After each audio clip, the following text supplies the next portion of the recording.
Sallallahu ala Muhammad.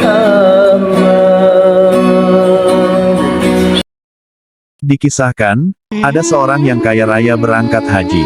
Sebelum berangkat, ia menitipkan uangnya 10.000 dinar, kepada seseorang yang sudah biasa dipercaya untuk menitipkan barang atau uang.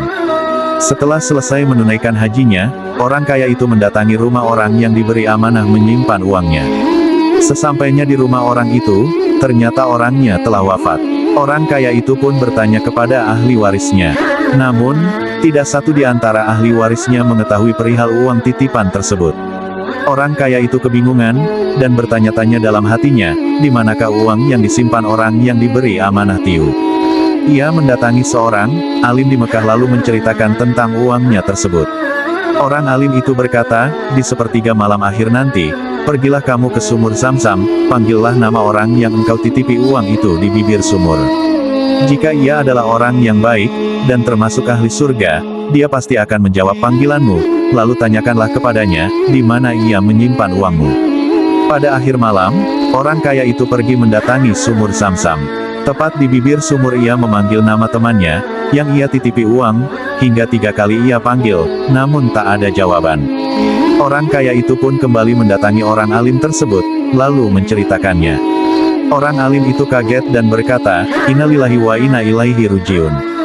Jika memang temanmu tidak menjawab, aku takut dia termasuk golongan ahli neraka. Pergilah ke Yaman, di sana ada sebuah sumur bernama Barhut.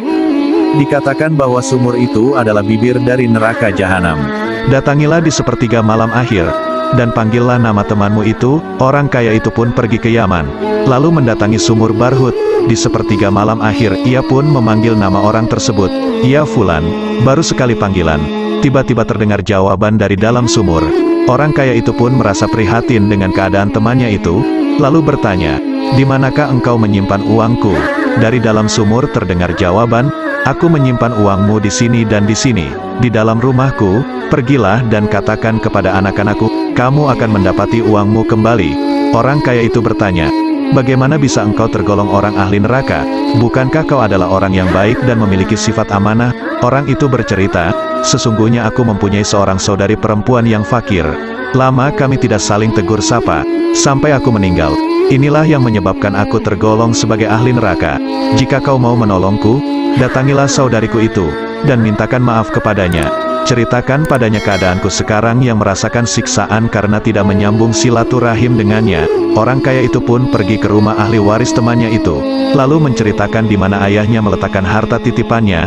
Ternyata benar, uang itu masih utuh. Setelah itu, ia bertanya kepada anak-anaknya di mana rumah bibi mereka. Setelah tahu alamatnya, ia pun segera pergi ke rumah saudari perempuan temannya tersebut. Ketika bertemu, ia menceritakan apa yang dialami saudaranya di alam kubur. Mendengar cerita itu, perempuan itu menangis dan memaafkan saudaranya. Lalu ia memohon ampun dan mulai menyambung silaturahim dengan anak-anak saudaranya. Rasulullah pernah bersabda, "Tidak akan masuk surga orang yang putus tali silaturahim." Riwayat lain, beliau bersabda, "Orang yang memutus tali silaturahim akan mendapat laknat dari Allah. Walaupun dia mati di depan Ka'bah, jadikanlah pelajaran untuk kita, bahwasannya silaturahmi itu sangatlah penting."